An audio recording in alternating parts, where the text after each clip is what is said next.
Rainy day, Minnesota, what can I say? Let's do some rainy day projects. Yesterday, 90 degrees, 80% humidity, nasty day.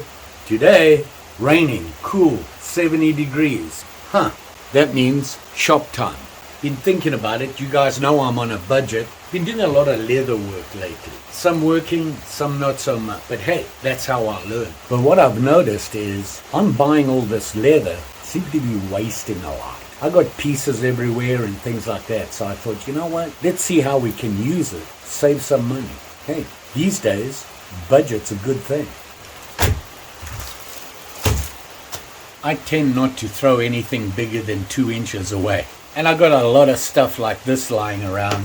And then I got all this. Lots of little pieces lying everywhere. Must be something I can do with them. Got all these folders, Opinels and these fancy historic stuff like these. I've got a couple of different ones. Should be able to use the leather for those and get some practice in. Lord knows I need it. Just saying. So as you know, I've been on a tear with the Opinels and modifying them, making sheaths for my folding knives. I'm a learner when it comes to leather, and I'm still trying to figure things out. I did do a review on what I'm using to do my leather work. Somebody asked me about that, and I did a review of the kit that I had and how I do things, and kind of learned together about what tools are called and what they're used for.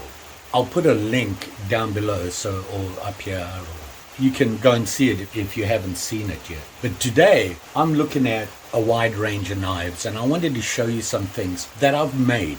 And I wanted to do some projects that were easy to do, reasonably easy to do. And I got to tell you, I really enjoyed making them. They're nice, easy, simple, and they don't take forever. Doing a knife mod like this Opinel, it takes forever to do. It takes a couple of days. Making a sheath for it took me a morning, if that.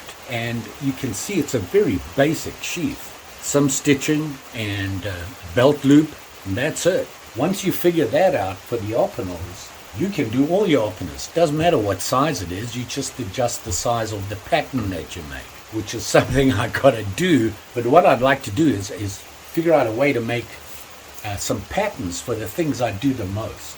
The Opinel number 9 for me is the perfect knife to do mods on. And for them, I want a sheath for every one I do. And you can see I've done a couple of them. You haven't seen them all. I've been experimenting. Here's one. I know it's kind of hard to see. Let me bring you over. Here's one here. This is actually the same as any other Opinel. You can see them here. This one here, I bought online, and it's from these guys, which is called Oopsmark. It was $20 for that sheath. It was more than what the Opinel number 8 cost. And I thought, nah, it's not working for me, budget guy. So I made my own, and here's 3 of them here. And each one is a little different. Here you can see is smaller than this, the smallest one, the biggest one, the medium one. And they're all basically the same style. The difference is, on this one here, I decided to make it into a neck knife. And all I did was I got some rubber, and when I made the sheath, I added this instead of a belt loop. Easy change, and it works pretty good. Here you see it here, it's on a rubber band. I made up a quick release on it. Just goes over my head like this. It's on a rubber band, and it sits around there. I can take the knife out, I can use it, put it back, and there you go. Simple, easy to use, something I'll probably carry around with me in camp or on a walkabout or something like that. Something other than a belt knife. So these kinds of projects, they don't take a long time. Not only that, they don't take a lot of leather. I got all this stuff. Got all this. I got pieces of leather. I know I can use them. They're just sitting there. That's what I plan on doing now. Going through my knives and seeing what pieces of leather I have lying around and making these basic sheaths. Of course, I've picked up a couple of friction folders, and I make sleeves for them, what I call a slip. It's about as basic as you can get. Fold a piece of leather over and sew it. Put the knife in there. These guys are really thin. Goes in there just like this. sits in there. It doesn't have to be tight or anything like that. And you put that in your pocket. Well, in your pocket, that might happen. Put your hand in to grab the knife, it's going to sting. I needed a way to make this more secure.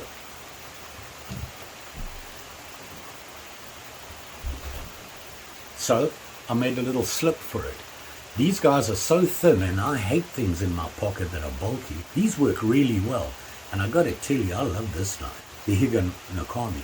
Simple projects like that, as a beginner, it gets me comfortable with all the tools I can use. I can experiment a little bit using the tools. You know what, if I mess up, it's no big deal. They were scrap pieces of leather and that sort of things. I'm going to make me some sheaths. I've got a couple of different knives. I got a albaraka. I have this guy. Anybody know what that is? Yeah, it's an Okapi, traditional knife from Africa. And all these traditional knives, they're fairly thin, don't need anything fancy. This guy would probably work in an Opinel sheath that I make. I could make one exactly the same, and it would fit in there. It's just going to be a little bit thinner, a little bit smaller. Money-saving ideas. First thing I've got to do is see what leather I actually have. And the leather that I use on these small knives, I've been using this. It's, I think, 1.5 millimeters thick. Very flexible, easy to manipulate, reasonably easy to sew. And I have a couple of pieces here, things like this. And I know I don't want to throw those away. Look at this. And I've got these strips. I know I can make a belt loop out of those strips or make something out of it and use it instead of throwing away. Let's make some quickie sheaths. Which knives? We know what leather we got. Let's see what we can play with. I'd like to make a slip for that. Can make a regular sheath for that. I do want to make a sheath for this guy. This is my Opinel number 12 saw. I've modified it a bit, so the handle, so that I could get a better grip on it. And basically I just reduced the handle some so that I have more area to grip and pull. Maybe a giant sheath like this. Styles. Here's the Colorama. This is the Adventure. This is a number 10, I believe. This is a number 9. The Okapi, the albaraka. This could be fun. Let's get on it. First thing I'm going to do is, these are the smallest big pieces that I think I can use. Make a sheath for this guy. Too small. Too short. That might work. That'll work. And then I got these two, the albaraka. This might work. I think I have enough. Oh yeah. I got enough to make a slip. We're going to make a slip for that. Okay, a quick look at the knife. I'm going to do the Okapi first. You can see how big this is. It's not a very big knife. It's very basic. It's kind of a slip joint. It has a half stop and comes up there. And you can see it has that sheep's foot shape to it. A very popular knife. Way back in the day, they made a lot of money by making these things and making them really popular. In Africa, certainly, I believe, open 6.5 inches, closed 4 inches. Just needs a very simple sheath to go on your belt. Let's do that.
I've stitched on the belt loop, and I have a loop here in case you want to use it as a neck loop, and then down the side here. Then I'll clean it up, trim it off, clean up the sides.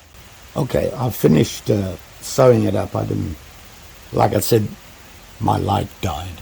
I've finished sewing it up. I sat outside, well, not outside, but just out of the rain in the front here, and here you can see the sheath.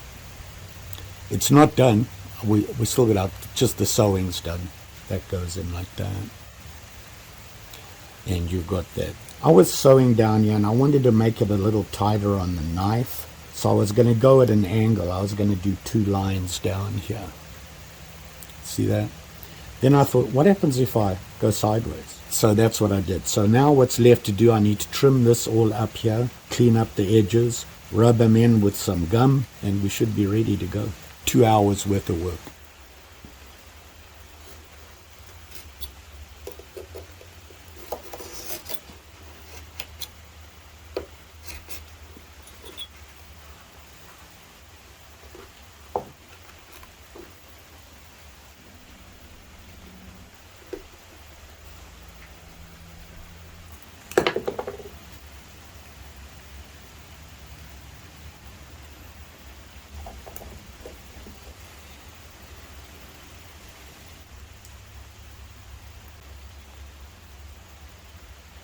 So I did the burnishing on the edges. I'll go to better light and show you, but it really seals up the edges. And now I'm just going to rub some neat's foot oil on it.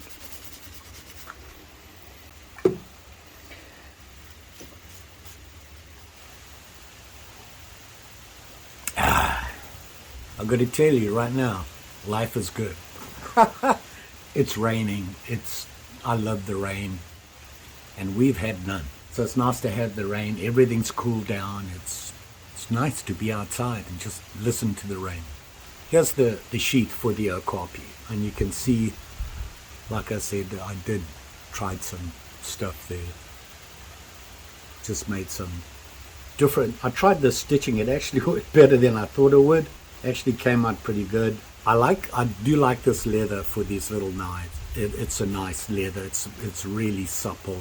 And it doesn't need to be thick and heavy. You're talking about a little small pocket knife. So here it is here, and the Okapi. Very basic knife. Simple, small, not too thick, comfortable. Now it has a sheath. The only thing about this light leather is it doesn't really, you can form it, but it won't stay formed. But I don't care. Here is the belt loop I put on the back, and then of course if you want to use it as a neck knife like this guy, and this one you can see the leather here, it's getting a little dry in places, and I've put oil on here about 3 or 4 times, so it needs another coat. But you can see how dark it makes it. Like I said, it took me about 2 hours to make this as a beginning project, so you can get familiar with leather tools and that. You can get creative and use all the tools whether you need to or not. It's a good way to learn, and that's why I like doing these things. I can try different things with them, like the stitching. 2 hours, satisfying project. I'm just going to make a couple of sleeves for those flat guys. A good morning's work.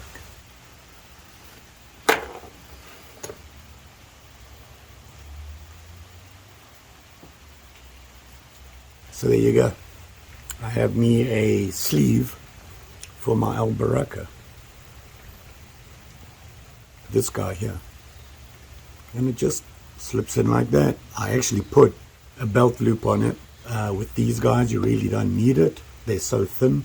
I just wanted it sitting in my pocket. Also, concerned about the blade coming out. These guys actually stay closed. It's not a friction folder. I thought it would be nice if it had, like everybody else, its own little sleeve. I wrote on your albaraka just quickly because I wanted to see if it'll close up, because I'd like to get some sort of stencil right on the things, but that just says albaraka. Total time 20 minutes, and used scrap leather, and even the stitching was leftover thread that I had that I normally keep just to do the belt loop. You don't need a lot to do that, so I don't throw any of that away. I keep that as well and just use it for the belt loops. So there's lots of ways to save your stuff. Don't throw it away. Keep it, even the thread. And you can use it to do little rainy day projects. Very satisfying, these things. Just plug away at them. Doesn't take long. It's not brain surgery, and you get to practice leather work and try different things. Don't forget, like, share, subscribe. You know the story. Pretty sure I'll be back. I got a knife coming in that was recommended to me, European style, with a little bit of history. You get a review on that, and of course we'll have to make a sheath for it. So there you go. You all be safe out there, especially with these sharp and shinies and little pokey things that when you're doing needle stuff. Just saying. Thanks for watching. See you again soon.